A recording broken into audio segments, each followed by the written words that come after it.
संसार की सबसे बड़ी शक्ति नारी का यौवन और सुंदरता है। अगर सांप जहरीला न भी हो तो भी उसे जहरीला होने का ढोंग करना चाहिए। यह मनुष्य का मन ही है जो उसके बंधन या स्वतंत्रता का कारण है। सच्चा पुत्र आज्ञाकारी होता है, सच्चा पिता प्रेम करने वाला होता है और सच्चा मित्र ईमानदार होता है। जब तक शत्रु की दुर्बलता का पता न चल जाए तब तक उसे मित्रता की दृष्टि से रखना चाहिए। एक मूर्ख व्यक्ति के लिए किताबें उतनी ही उपयोगी होती हैं जितना कि एक अंधे व्यक्ति के लिए आईना। कौशल को छुपा हुआ खजाना कहा जाता है क्योंकि वो परदेश में एक मां की तरह बचत करते हैं। भगवान मूर्तियों में मौजूद नहीं है, आपकी भावनाएं ही आपका भगवान है। आत्मा तुम्हारा मंदिर है। आप जिस चीज के लायक हैं उससे कम पर कभी समझौता न करें। यह अभिमान नहीं, स्वाभिमान है।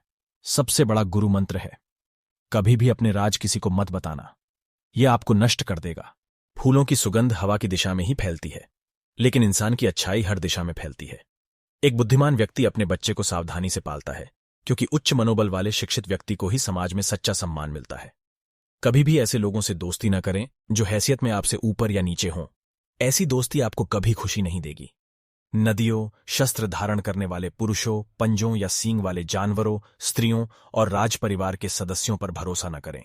नदी के किनारे के पेड़ दूसरे आदमी के घर में एक महिला और बिना सलाहकार के राजा निस्संदेह तेजी से विनाश के लिए जाते हैं।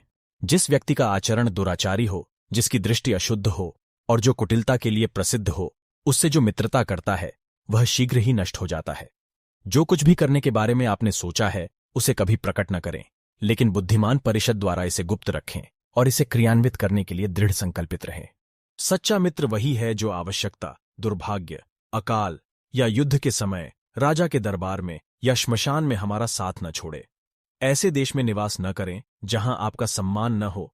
आप अपनी आजीविका नहीं कमा सकते, कोई मित्र नहीं है या ज्ञान प्राप्त नहीं कर सकते। मूर्ख को सलाह देना, दुराचारी स्त्री की देखभाल करना और सुस्त और दुखी व्यक्ति की संगति करना अविवेक है।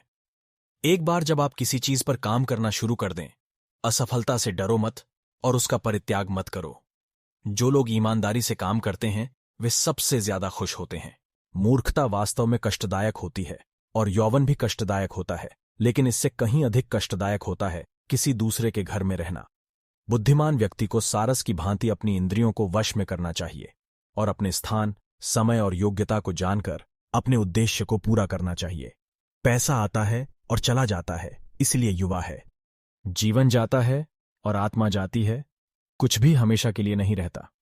केवल एक चीज जो दृढ़ रहती है वह है आपका विश्वास। किसी व्यक्ति का भविष्य उसकी वर्तमान परिस्थितियों के आधार पर मत ताकिए, क्योंकि समय में इतनी ताकत है कि वह काले कोयले को चमकदार हीरे में बदल सकता है। वाणी की पवित्रता, मन की, इंद्रियों की और एक दयालु हृदय की आवश्यकता उस व्यक्ति को होती है जो दिव्य मंच पर उठने की इच्छा रखता है। एक अकेला चंद्रमा अंधेरे को दूर करता है, जो कई तारे भी मिलकर नहीं कर सकते। व्यक्ति को अधिक ईमानदार नहीं होना चाहिए। सीधे पेड़ पहले काटे जाते हैं और ईमानदार लोगों पर पहले शिकंजा कसा जाता है। यदि पैर में मणि और सिर पर दर्पण रखा जाए तो भी मणि अपना मूल्य नहीं खोती है। पुरुषों की तुलना में महिलाओं में भूख 2 गुनी, लज्जा 4 गुना, साहस 6 गुना और वासना 8 गुना होती है। यह विचार छोड़ दो कि आसक्ति और प्रेम एक ही चीज है। वे शत्रु हैं। यह आसक्ति है जो सभी प्रेम को नष्ट कर देती है। असत्यता, उतावलापन, कपट, मूर्खता, लोभ, अस्वच्छता और क्रूरता स्त्री के साथ स्वाभाविक दोष हैं। इस पृथ्वी पर 3 रत्न हैं, अन्न, जल और प्रिय वचन। मूर्ख लोग चट्टानों के टुकड़ों को रत्न समझते हैं। धन, मित्र, पत्नी और राज्य तो वापस मिल सकता है, लेकिन यह शरीर खो जाने पर फिर कभी नहीं मिल सकता है। बीमारी, दुर्भाग्य, अकाल और आक्रमण के समय जो कोई भी आपकी सहायता करता है वही वास्तविक अर्थों में आपका सच्चा भाई है।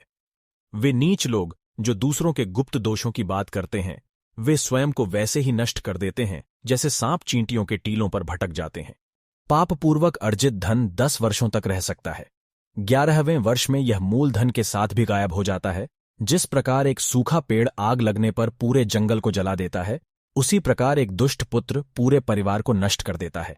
सेवक को उसके कर्तव्य के निर्वहन में, रिश्तेदार को कठिनाई में, मित्र को विपत्ति में और पत्नी को दुर्भाग्य में परखें।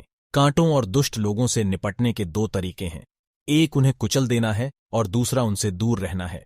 बुद्धिमान पुरुषों को हमेशा अपने पुत्रों को विभिन्न नैतिक तरीकों से पालना चाहिए। क्योंकि जिन बच्चों को नीतिशास्त्र का ज्ञान होता है और अच्छे व्यवहार वाले होते हैं, वे अपने परिवार के लिए एक गौरव बन जाते हैं। हर पहाड़ में माणिक नहीं होता, न ही हर हाथी के सिर में मोती होता है, न तो साधु हर जगह पाए जाते हैं, न ही हर जंगल में चंदन के पेड़। भगवान लकड़ी या पत्थर या मिट्टी की मूर्तियों में नहीं रहते हैं। उनका वास हमारी भावनाओं में, हमारे विचारों में है। इस भावना से ही हम इन मूर्तियों में ईश्वर को विद्यमान मानते हैं। वह जो भविष्य के लिए तैयार है और जो किसी भी स्थिति से चतुराई से निपटता है, वह दोनों खुश हैं। लेकिन भाग्यवादी व्यक्ति जो पूरी तरह से भाग्य पर निर्भर करता है, बर्बाद हो जाता है। कठिन समय में धन की रक्षा करनी चाहिए, धन की बलि देकर पत्नी की रक्षा करनी चाहिए, लेकिन पत्नी और धन की बलि देकर भी अपनी आत्मा को अवश्य बचाना चाहिए। हर मित्रता के पीछे कोई ना कोई स्वार्थ होता है। बिना स्वार्थ के दोस्ती नहीं होती। यह एक कड़वा सच है। उस व्यक्ति से दूर रहें जो आपके सामने मीठी बातें करता है, लेकिन आपके पीठ पीछे आपको बर्बाद करने की कोशिश करता है, क्योंकि वह जहर से भरे घड़े के समान है जिसके ऊपर दूध होता है। जो बीत गया उसके लिए हमें परेशान नहीं होना चाहिए, न ही हमें भविष्य के बारे में चिंतित होना चाहिए। विवेकी पुरुष केवल वर्तमान क्षण से निपटते हैं। सांप के दांत में, मक्खी के मुंह में और बिच्छू के डंक में जहर होता है, परंतु दुष्ट मनुष्य इससे अतृप्त है। एक अशिक्षित व्यक्ति का जीवन कुत्ते की पूंछ की तरह बेकार है, जो न तो उसके पिछले सिरे को ढकती है और न ही कीड़ों के काटने से बचाती है। जब तक आपका शरीर स्वस्थ और नियंत्रण में है और मृत्यु दूर है, अपनी आत्मा को बचाने का प्रयास करें। जब मृत्यु निकट हो तो तुम क्या कर सकते हो? वह जो हमारे मन में रहता है वह निकट है, हालांकि वह वास्तव में दूर हो सकता है। लेकिन जो हमारे दिल में नहीं है वह दूर है, भले ही वह वास्तव में पास हो। नैतिक उत्कृष्टता व्यक्तिगत सुंदरता के लिए एक आभूषण है।